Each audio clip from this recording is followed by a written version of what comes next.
A new PC Steam version of Monster Hunter Rise is out, a year on from the Nintendo Switch release in March 2021, which for almost a year has been the only way to play Rise.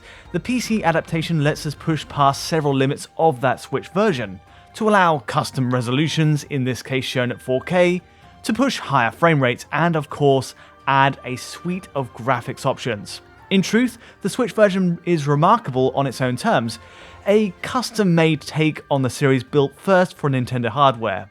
Monster Hunter Rise also happens to be the first game in the series built on RE Engine, the same as Resident Evil 7 and Village. The change from MT Framework, the engine previously used in 2018's Monster Hunter World, allowed the team at Capcom to produce more open-world environments on Switch here, and for the most part it succeeded. In Rise, each hunting area flows seamlessly from one to the next, with none of the partitioning of areas that Monster Hunter's known for.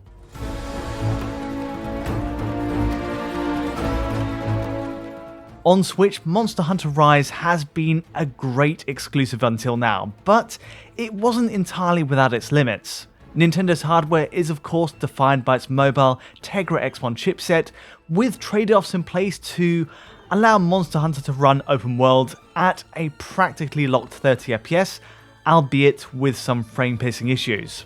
As my good friend and colleague John Linneman covered in his Monster Hunter Rise Switch analysis, certain aspects are a step back from even Monster Hunter World as a result. The lack of shadow animation on trees is one. Then there was the 50% animation speed on enemies at range, which looked a little bit odd. And lastly, walking animations proved a step back compared to Monster Hunter World's approach to locomotion, with lots of clipping through geometry. None of these are game breakers, obviously, let's be clear.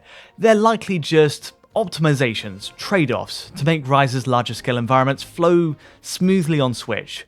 But does the new PC port address each point, with as much CPU and GPU power at Capcom's disposal as it needs? And what of other enhancements, the visual upgrades like high-res textures, draw distances and beyond? Just how much of a transformative experience is the PC version of Monster Hunter Rise? Let's find out.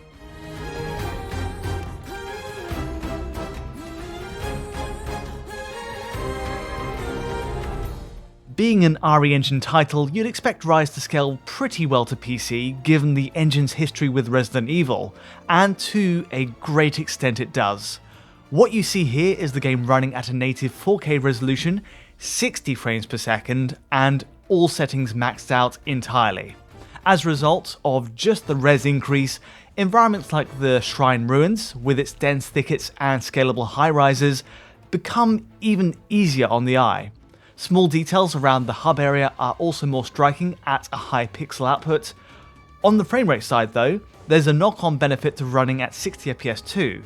Timing an attack wind-up, dodging, and using the new wire bug mechanic to vault across large gaps all becomes more precise at 60 FPS. Going back to the Nintendo Switch release is hardly going to be flattering by comparison to PC. Honestly, it's the Switch's credit that it stacks up well still, at a fixed resolution of 1344 by 756, 756p up against 4K, and while yes, Switch is capped at 30 FPS, the framerate graph rarely, if ever, wavered under that in the opening few missions. Back to PC, a bump to 4K isn't enough on its own. 4K puts extra pressure on Capcom to ensure the content of the game world also holds to closer scrutiny. And so a respectable number of extras are added to the PC's graphics menu to help it along. I've maxed everything out on the game's global high preset. This qualifies us for 150% image quality by default, effectively supersampling the picture from a higher base resolution than 4K for a cleaner image. High-res textures are also switched on, along with ambient occlusion, dynamic shadows, and the foliage sway option. Mesh detail meanwhile, which covers draw distances for trees and objects far away, also bumps up to high along with shadow quality. In motion, it's a satisfying improvement, even running on a Ryzen Threadripper 1950X CPU, and aging model, admittedly, and hardly the best for gaming, there's just no issue hitting 60 FPS. In this case, the GPU side is pulling its weight at 4K, with the top-end Titan RTX getting us over the line easily. So beyond pure image quality upgrades, what do these higher visual settings actually get us?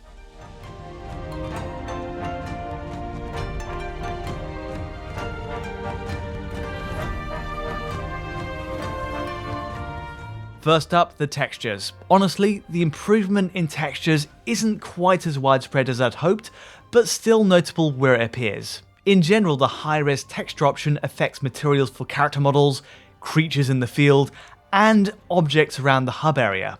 Switch already pushed respectable asset quality, but PC gets a clear edge in up-close shots of Master Hojo's mount, for example. Looking at the settings, VRAM usage is barely being maxed out on modern GPUs, but compared to Switch's 4GB allocation of RAM, it does give Capcom headroom to expand on quality. Textures are sharper in most cinematics, cobblestone floors, clothing, market stalls. Again though, it's not a universal improvement. Detailing on Fugen the Elder shows a real mixture of fortunes. His skin shaders get a genuine resolution boost, while other elements like his chainmail use the same low resolution texture map on both PC and Switch. A bit disappointing. Likewise, ground textures often default to the same asset as Switch in wide open areas. Now, at the very least on PC, the presentation is improved on the floor with a higher texture filtering setting, even if the asset itself is sometimes similar. Another big upgrade for PC comes in the form of level of detail. The first mission in the Shrine Ruins shows this best of all. Just sliding down to the initial field, PC pushes much improved foliage draw across the distance. Plants and trees render further away, along with a pushed out shadow cascade. Overall, most of Rise's areas are self-contained enough to not reveal too much of an issue on Switch, but it's a nice bonus on PC in open spaces. Also hugely welcome is, yes, the fixing of those 50% enemy animations on Switch.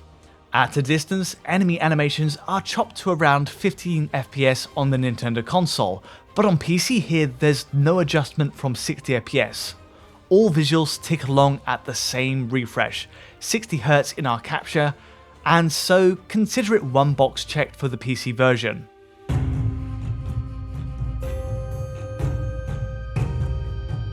A final pillar of this PC release is in its shadow upgrades.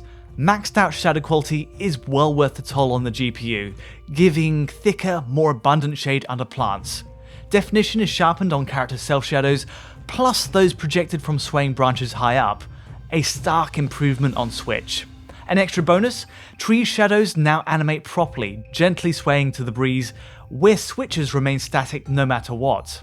Now, sadly, just as with the delivery on Nintendo's machine, ambient occlusion is still rather dithered when the camera draws too close, creating these stippling artifacts on characters. It's especially obvious around collars or the shade under chins.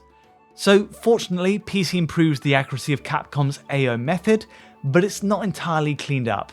Also, in some cases, maxing PC shadow quality can produce extra artifacts over Switch, banding shadows being the main culprit, though this is thankfully quite rare.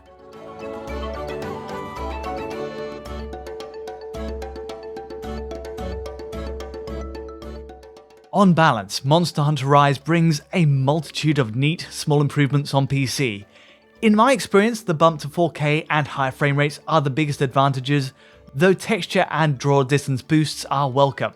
As John covered in his video though, character walking animations proved an issue on Switch.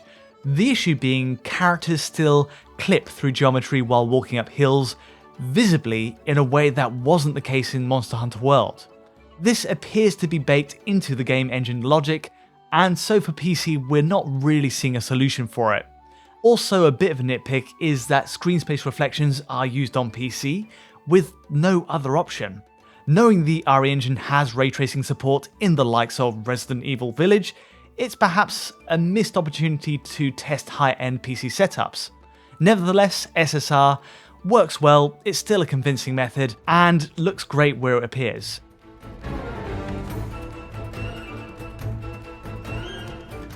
Inevitably, the game runs fluidly on a card like the Titan RTX, and it's promising to see 4K, max settings aren't a hurdle for us hitting 60 FPS. The one small snag? Well, for the game's opening menu and select cutscenes, the PC code reverts to a 30 FPS cap regardless of your selected gameplay frame rate. This 30 FPS cap kicks in during opening scenes with Master Fugen, for example. Also unfortunate is that, much like Switch's 30 FPS cap, PC runs with uneven frame pacing in these moments too, creating a slight judder. It's a small blemish on an otherwise well-rounded package though, and thankfully most cutscenes unfold at 60 FPS afterwards.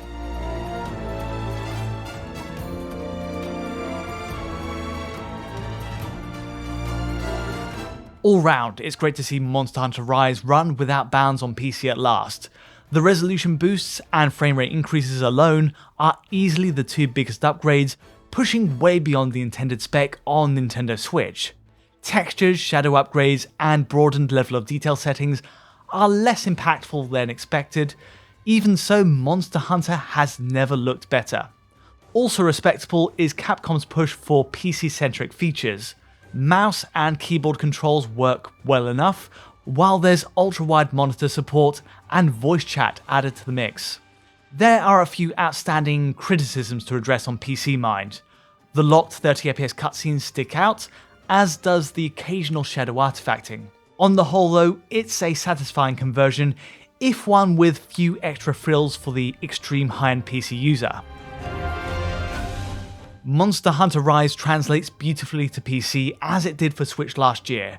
The icing on the cake would of course be to allow both platforms to work in harmony, with a form of Steam Cloud cross-save support similar to The Witcher 3.